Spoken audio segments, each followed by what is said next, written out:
This is me Krishna and welcome back to my YouTube channel. Today we will learn about narrative research design. तो narrative की जैसे हम कुछ भी narrate करते हैं, डिस्क्राइब करते हैं, उसको नैरेटिव बोलते हैं.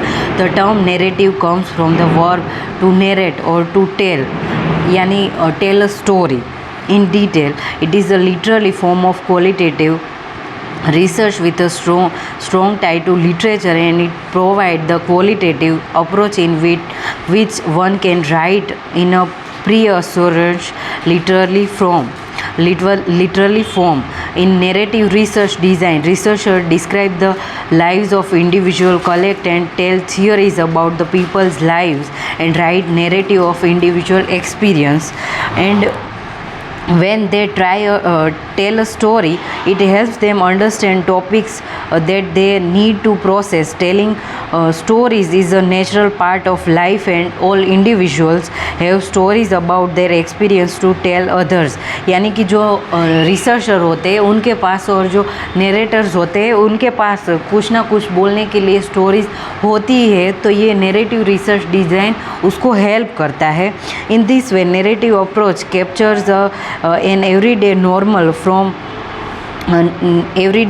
normal form of data is familiar to individual.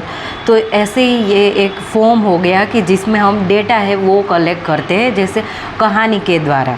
ठीक है. Characteristic of narrative data research design. Narrative research place in data in chronological order.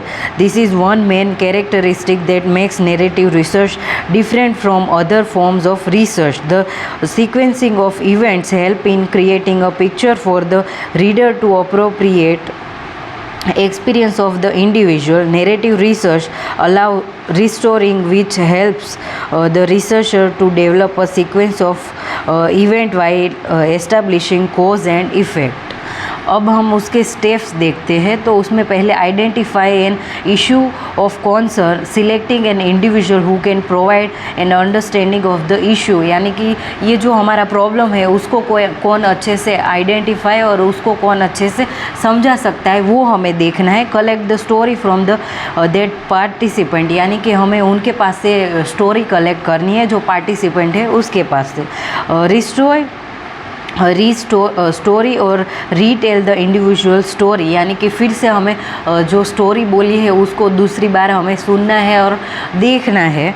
Collaborate with the participant story teller. यानी कि हमें उनके साथ कोलैबोरेट करना है और उनके साथ हमें बातचीत करनी है. Right a story about the participants experience. यानी कि जो भाग ले रहा है उसका जो एक्सपीरियंस है उसको हमें लिखना है. And validate the accuracy of the report as a accurate report is essential to presenting the story. तो ये नैरेटिव रिसर्च डिज़ाइन हो गया. ये स्टोरी टेलिंग टाइप ही है.